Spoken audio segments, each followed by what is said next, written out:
Hello class 8. Today we are going to study poem number 7 When I Set Out for Lunacy. This is the poem written by Thomas Hardy who was visited to a place which was the birth of Sir Tristram.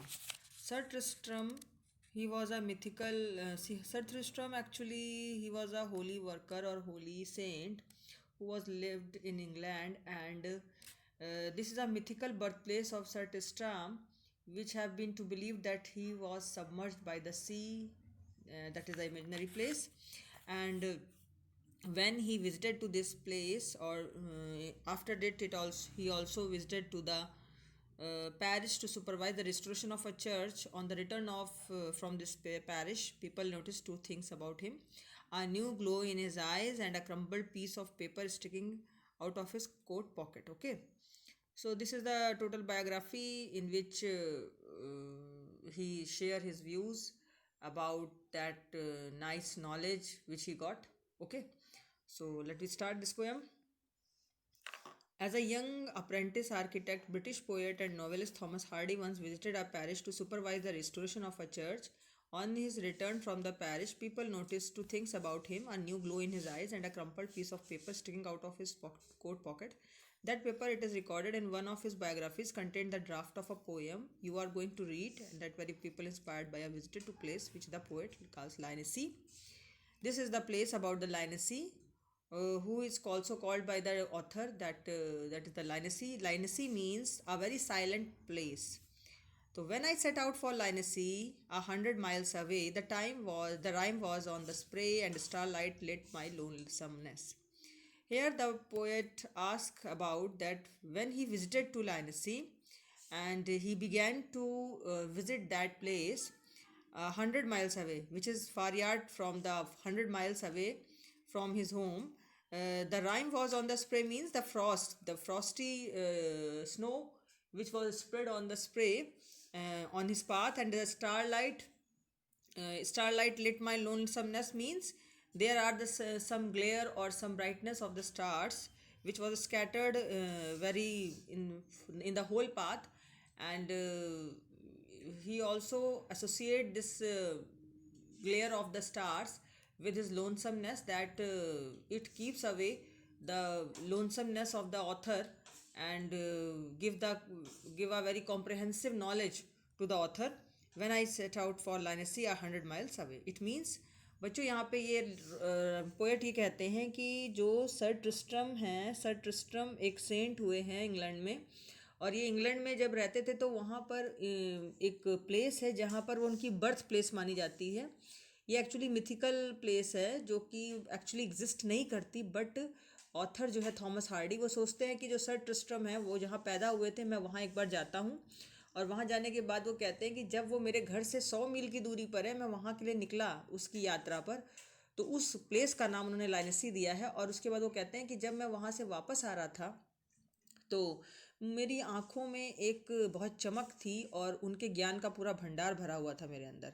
वो इतना ज्ञान का भंडार तेज था कि मेरी आँखों से और मेरे दिल का जो अंधेरा था वो दूर हो गया, मेरा अकेलापन दूर हो गया। उसके बाद आगे कहते हैं, what would be by chance at लाइनेसी while I should surgeon there.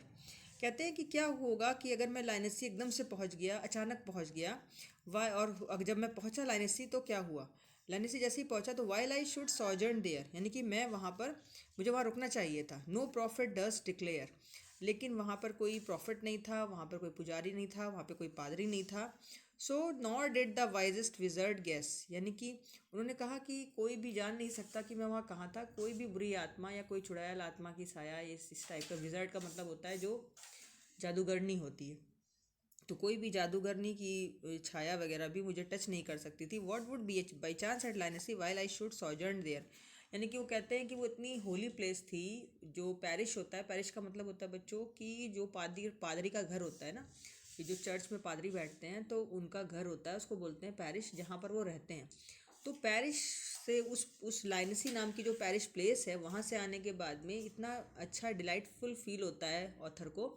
वो कहता है पोएट कि मैं जब वहाँ पे रुक जाता तो मुझे वहाँ रुकना चाहिए था, और जब मैं वहाँ रुकता तो रुकने के बाद मुझे इतना अच्छा फील हो रहा था कि कोई भी बुरी आत्मा या कोई भी जादूगर वगैरह या जादूगरनी वगैरह, कोई भी बिल्कुल ख़राब सी जो आत्मा है वो भी मुझे छू नहीं सकती थी।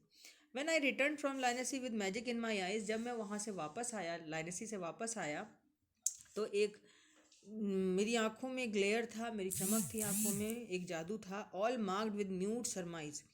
म्यूट सरमाइज का मतलब बच्चों यहाँ पे हुआ कि मैंने उस चीज़ को बड़ी साइलेंटली फील किया है। माई रेडियंस रेयर एंड फेमथलेस, मतलब मैं कितना ज़्यादा खुश था कि मैं आपको बता नहीं सकता।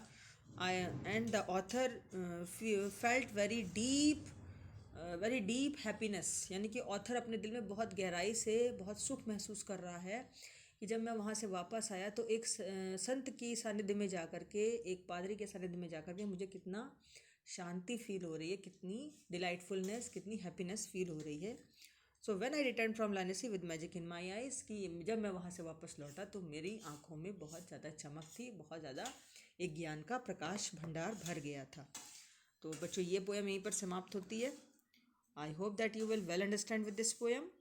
Actually, in this poem, the author want to say to you that if you have the company of any type of saint person or saint or parish people, then you have to fulfill your heart and your mind with the comprehensive knowledge. Okay, यानी कि जब आप किसी अच्छे सज्जन पुरुष का साथ करते हैं, किसी संत महात्मा पुरुष का, जो ज्ञानी व्यक्ति है उसका साथ करते हैं, तो उस समय आपका जो माइंड होता है वो ज्ञान से भर जाता है, एक आत्मिक सुख मिलता है, एक अंदर से इतनी खुशी मिलती है कि उसको आपसे कोई छीन नहीं सकता, और वो ज्ञान का भंडार जो आपको मिलता है वो हमेशा आपके साथ होता है। ओके, सो प्लीज़ अब इसके बाद अब ये पोएम यहीं पर ख़त्म हुई, तो please subscribe my channel and share my videos too. Okay, bye bye.